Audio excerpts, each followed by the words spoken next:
Okay, now we're discussing the retina. The retina forms as an outpocketing of the brain. Remember, we had the prosencephalon, mesencephalon, rhombencephalon.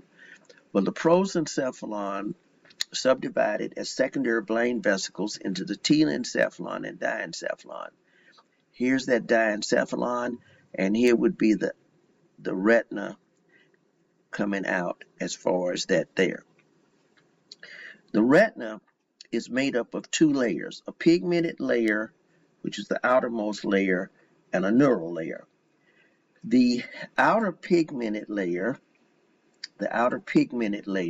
single cell layer lining, it absorbs light and again prevents scattering. Same thing the choroid did. And as a matter of fact, the pigmented layer is right next to the choroid. They aren't stuck together, fused together, but it is right next to it. Absorbs light, prevents scattering, the mirror deal. The cells of it are present connected to phagocytize the rods and cones as they turn over to make new ones, cell fragments, and it also stores vitamin A, which is needed, as we'll see in physiology, in vision. The inner neural layer is actually where the action is. That's where the nervous system is involved in vision. It has three main types of neurons: photoreceptors, bipolar cells, and ganglion cells. And then it also has some glial cells and other cells there.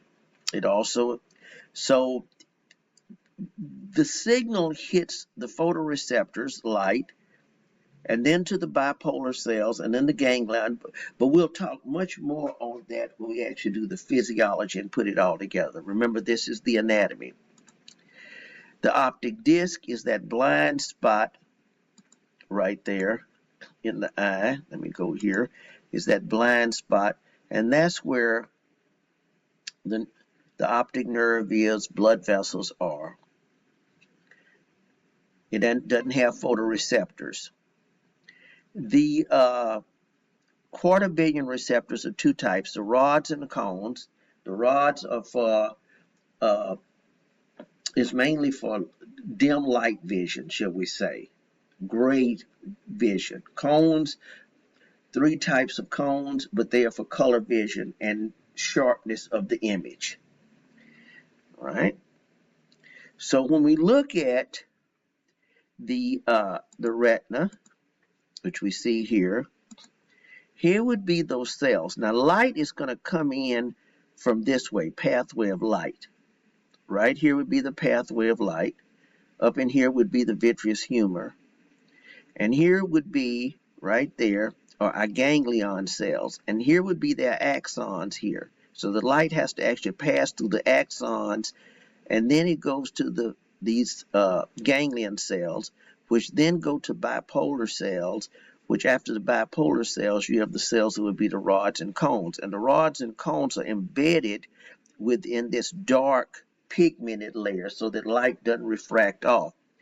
Then you have some cells called amacrine cells, which integrate the cells together, because the cells need to integrate together to give an image that has several components. And then here would be horizontal cells, which are doing similar. Okay, so the pathway of light is going this way, but the pathway of signal is going back the opposite way. So the rods and cones pick up the signal, the light, as we'll talk about in the physiology, pass it on then to the bipolar and the horizontal cells, and then pass that on to the ganglion cells, and here would be this right here. Okay, so here would be another picture here of this. Let's look at that. This would be an actual picture there that you have. Close this. So this would be another picture there that you see in that particular aspect. Okay. Let's go here. Okay, and I apologize for signals popping up.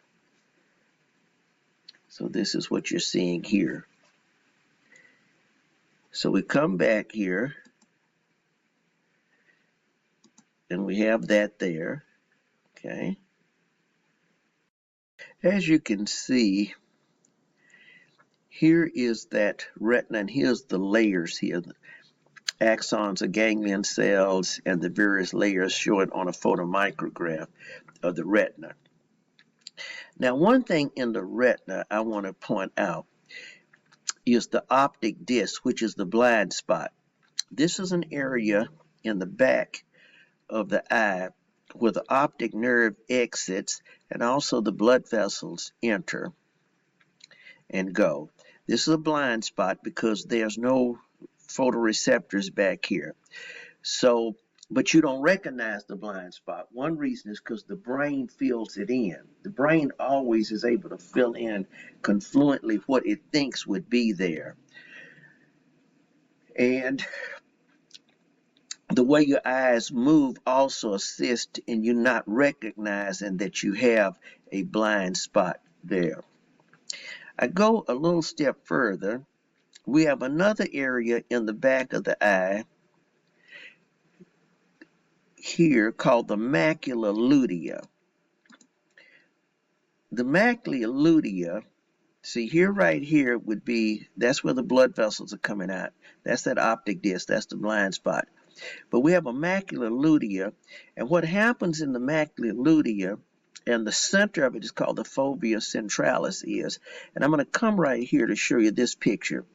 This would be the macula ludia. I want you to notice that it's devoid of all of these other layers. What it is this particular layer doesn't have all of this. So basically what that layer has, that macula ludia, is just the rod and cone cells. So that light does not have to go through all of this, which will give an easier path for the light. When that occurs, then that makes the vision better. And in this fovea centralis, I'm talking about in the macula ludia, you really only have the cones, because this is for exact vision, very good clarity, color vision, clarity in that area. And the most clarity is in the fovea centralis, which is right in the middle of the macula ludia. And there is only, again, cone cells, and they are very packed together to give a better resolution, because of it's almost like a high density TV. The photoreceptors are so close together, which would only be, like I said, the cones, and that's the advantage of this particular area there. Okay, so we go a little further here. That's that optic disc. Here would be the artery and vein coming in. Okay, so we're looking now. The rods are for dim light, peripheral vision receptors, more numerous, more sensitive to light than the cones. Just a photon of light can really turn them on. You know, light travels in waves and travels in particles. Two theories on it. No color vision or sharp images. Numbers of greatest at the periphery of the eyeball, okay, of the retina. The cones are for bright light, high resolution vision. High resolution. Macula ludia, exactly at the posterior pole. Mostly cones. Fovea centralis, tiny pit. Cones. That's where the best vision is. That's where you focus. Your eyes will automatically do that when you're really trying to concentrate on seeing something there. Okay. Two sources of the blood supply. Okay. The blood supply, remember the vascular layer, the choroid, supplies the outer third of the photoreceptors. Let's come here. So when we're looking at the outer third of the photoreceptors, that would be that vascular, that choroid. But when I'm talking about the inner part here, this is going to be where the retinal arteries and so forth will supply in that area there. So we go back. Choroid supplies outer third. Central artery and vein supply the inner 2/3. They enter at the optic nerve, which is the blind spot, the optic disc, and you can see them visible in a living person.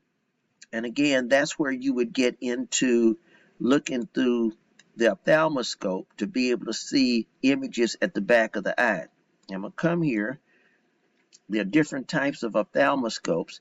And one of the reasons for looking there is to look at that, but also in diabetes, hypertension, there will be vascular changes in the back of the eye that can be observed. Here would be a picture there showing you how the back of the eye would be right here. Let me cone it down a little bit. Okay, here's that optic disc, blind spot. That's where the blood vessels are coming out. No photoreceptors there. Macula ludia over here, and you don't see, but in the center would be the fovea centralis there. Okay, so we come here. All right, so we've talked about this retina here. We talked about the retina. Now, one thing I'll bring up is sometimes the retina, because the pigmented layer of the retina is not fused to the choroid, then sometimes there could be a tear, particularly if you were bungee jumping or something that could kind of rip it, or a blow to the head, in which you could get a retinal detachment. Let me look at a retinal detachment here. Here would be a retinal detachment, and it'll be like a curtain coming down over your eye. That's a retinal detachment there, just to show you. Okay. All right. So we go further there. See if I see anything else I want to say. Nothing of any note. All right. So now we're going to look at the chambers of the eye, and the fluids in the eye, and how the aqueous humor is formed. So I'm going to close here